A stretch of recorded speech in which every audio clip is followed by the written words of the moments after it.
sama-sama kita simak video motivasi. Nah, sebelum masuk ke ruang ujian, sholat 2 rakaat dulu. Dan nanti kalau di ruang ujian lupa, sholawat sama Nabi dan istighfar. Dan ternyata itu efektif banget tuh. Kalau saya mau masuk ke ruang ujian, saya sempatin dulu ada waktu sekitar 10 menit, saya sholat dulu 2 rakaat, sholat mutlak atau sholat hajat atau apalah, sholat 2 rakaat. Setelah itu masuk ke ruang ujian, maka caranya adalah istighfar dan sholawat. Insya Allah Allah akan mengingatkan apa yang kalian lupa tadi. Sesungguhnya lupa itu karena godaan syaitan. Itu kan bagus banget nasihatnya. Menjelang ujian, itu benar banget tuh.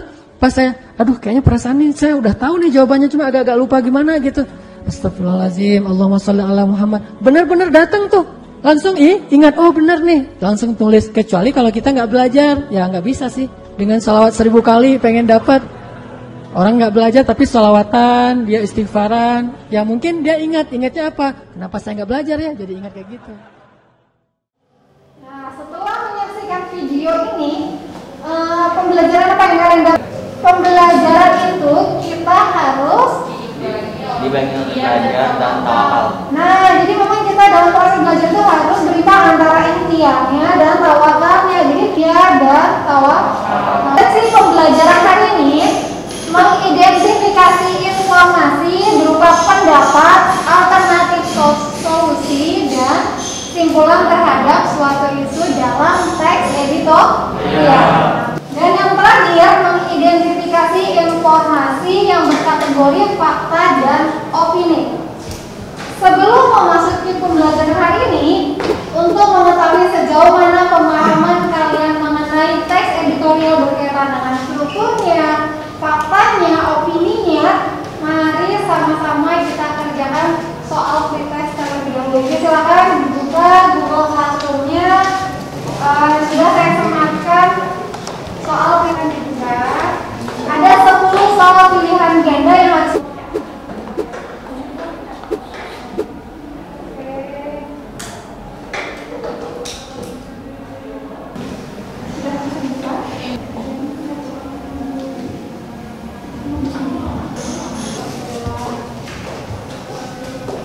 sambil saya cek kembali ya. Jika sudah, langsung bilang ya, saya sudah Bu gitu, nanti biar saya cek di sini nilainya. Ada yang sudah selesai? Kita lihat sama-sama hasilnya. Nih, kelas 12. Hasilnya nih, Arab dapat nilai 70, LH 50. Nih, tuh masih banyak yang belum mencapai KKM di atas 78 ya, kayak kita 78. Jadi berarti kita harus apa? Harus belajar terlebih dahulu. Nah, sekarang kita lihat di sini ada contoh teks editorial. Judulnya kebersihan lingkungan di sekolah. Nanti kalian bisa lihat di Google Classroom ya. Saya sudah bagikan di Google Classroom kalian. Nah, disimak. Ini adalah teks editorial. Nah, bagian paragraf 1 dan 2 ini termasuk ke pernyataan umum. Lalu dalam paragraf tersebut ada di paragraf ketiga, 4, dan 5 masuk ke dalam argumentasi. Dan yang terakhir, ini ada paragraf terakhir, cuma satu paragraf terakhir ya, yang menyatakan penegasan. Jadi dalam teks editorial terdapat susunannya atau strukturnya. Yang pertama tadi apa? Pernyataan umum. Yang kedua, lalu yang ketiga adalah penegasan. Lalu sama-sama kita simak video pembelajarannya. Wah, perpolitikan ini pasti sangat berdampak dengan ekonomi kita. Ada baiknya media juga harus berpendapat.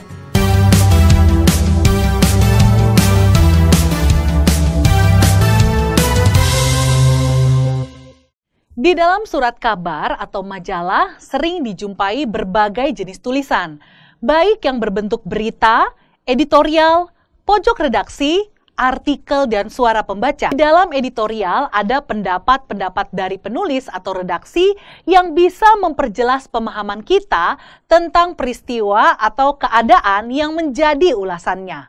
Dengan sering membaca editorial, diharapkan kita lebih bijaksana menghadapi persoalan yang terjadi di lingkungan sekitar kita. Terus semangat belajar ya adik-adik, sampai jumpa di video berikutnya. Saya sudah siapkan LKPD, nanti dikerjakan secara berkelompok.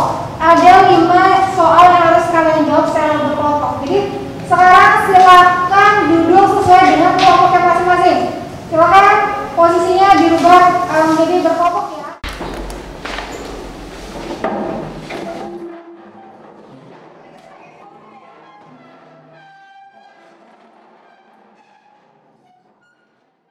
Sebelum saya bagikan LKPD, saya mau tahu dulu kesediaan dari setiap kelompok ya. Coba saya mau dengar dari suara dari kelompok Kompas. Kelompok Kompas siap? Siap. Kelompok Sindo siap? Siap. Kelompok Tempo siap? Siap. Kelompok Media Indonesia siap? Siap, Bu. Nah, di sini ada LKPD yang harus kalian jawab. Jadi dikerjakan secara berkelompok ya. Kerjakan dengan penuh tanggung jawab.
Jika ada yang belum dipahami, langsung ditanyakan ya. Ada yang mau bertanya? Saya, Bu. Silakan, saya yang berdiri. Bagaimana fungsi fakta dan data pada teks editorial?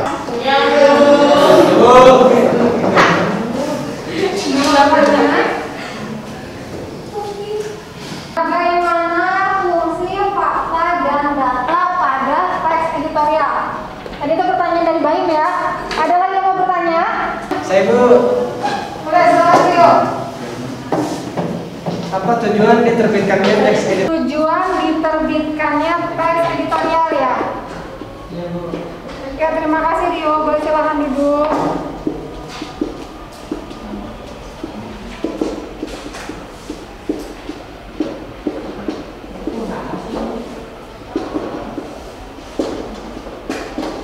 Nah, ini ada pertanyaan dari teman kalian.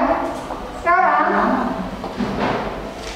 coba perhatikan pada teks editorial terdapat fakta dan opini. Tadi pertanyaan Baim adalah fungsi fakta. Sekarang kenyataan atau sesuatu yang benar-benar terjadi. Jadi fakta di sini adalah nyata.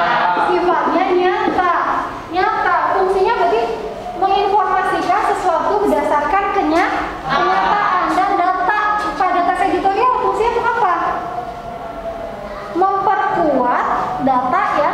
Memperkuat apa? Pernyataan yang ada. Jadi fungsi dari fakta adalah menyampaikan atau menginformasikan berdasarkan kenyataan yang didukung oleh data.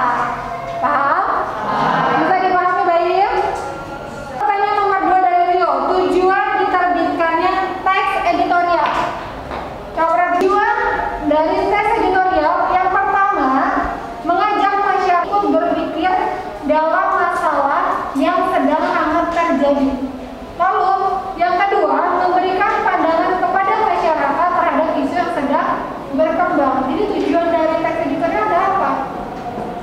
Mengajak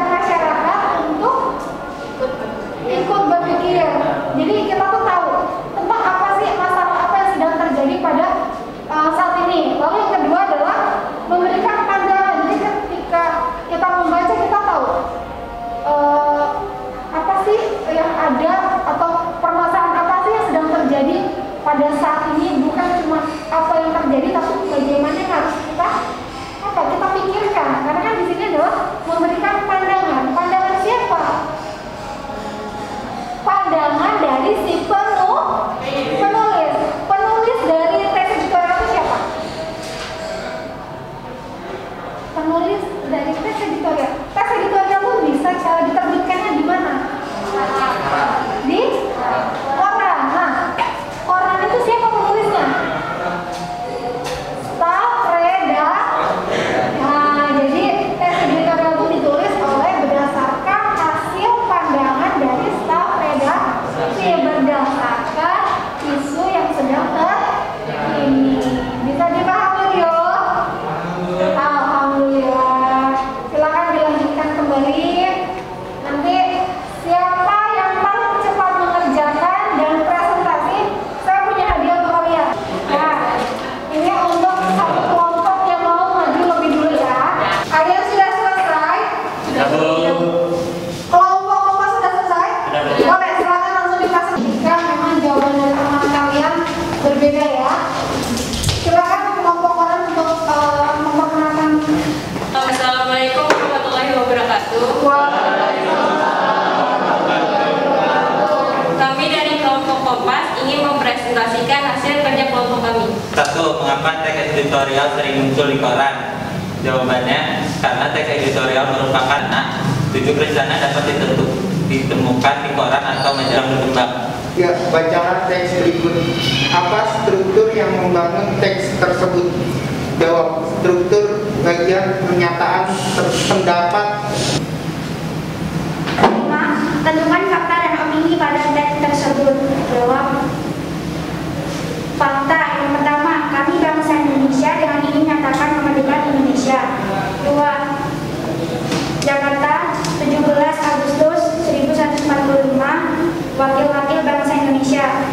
Sekian dari kelompok kami. Wassalamualaikum warahmatullahi wabarakatuh.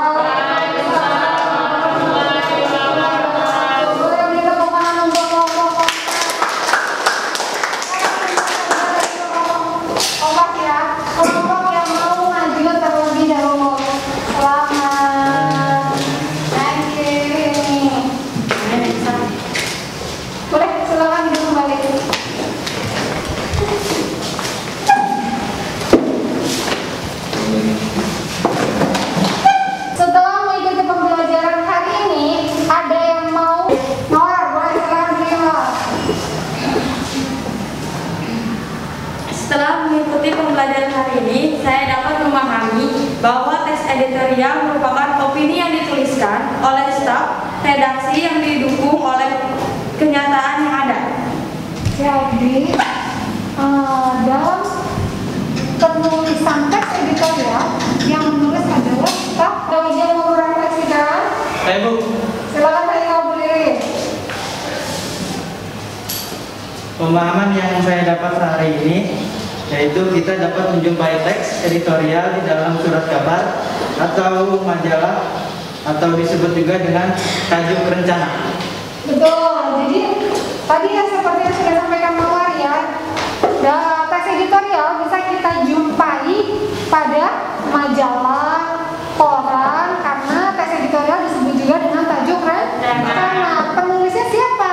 Nah itu staf redaksi. Setelah kita mengikuti pembelajaran ini, maka dapat kita simpulkan apa? Teks editorial bisa kita temukan pada koran ataupun majalah, atau disebut juga dengan tajuk rencana. Nah, dalam teks editorial terdapat pernyataan apa tadi? Fakta dan opini. Faktanya yang benar-benar atau informasi yang benar-benar terjadi, lalu didukung oleh pendapat si penulis. Oke, ada lagi yang mau disampaikan atau mungkin ada yang mau ditanyakan? Ada lagi yang mau coba merefleksikan? Sudah cukup? Untuk mengakhiri pembelajaran hari ini, silakan dibuka kembali classroom-nya. Di sana sudah tos. Saya yakin kalian mampu, kalian